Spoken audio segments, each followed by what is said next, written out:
আজকে আমি পুচিনাকি গ্রামে নেমে কিছু বাজার খরচা করার পরে এদিকে ঘোরাফেরা করার পরে সাইডে এসে দেখছি একটা ম্যান। এই ম্যানকে আমি গাছারিটি চালু করে দেখছি, ওরে বাপরে না দুইটা ম্যান। একে মেরতে দেখছি শালা আমার কিল চুরি করে নেই। তাকে মারতে মারতে ফুল ড্যামেজ দিয়ে আমি এখানে সুন্দরভাবে একটা গ্লোবাল মেরে নিই। গ্লোবাল মারার পরে এখানে এসে আমি নিচ দিয়ে নেমে যাই। নিচ দিয়ে নামার পরে শালা থাম, তোর পুটকি মেরে দিচ্ছি, থাম।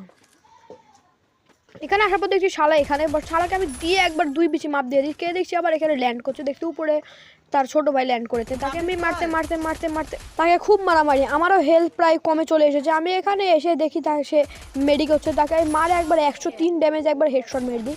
এখানে দেখছি উটকি বাদে তাকে টাং টাং এ থান একটা বড় হেডশট মারবে, যে হ্যাঁ ভালো করেছি হেডশট। আমার বাজারের দোকান থেকে না আমি একটা লঞ্চ প্যাড কিনে লঞ্চ প্যাডটা ফ্যাক্টরির সাদে বোর্ডে ম্যানকে চেতাবে। এইভাবে দেখতে দেখতে এটা অটো নিয়ে একটা ম্যান চলেছে। এই বাপরে ম্যানটা মারতে দূর আর গেমই খেলবো না, মেরে দিল।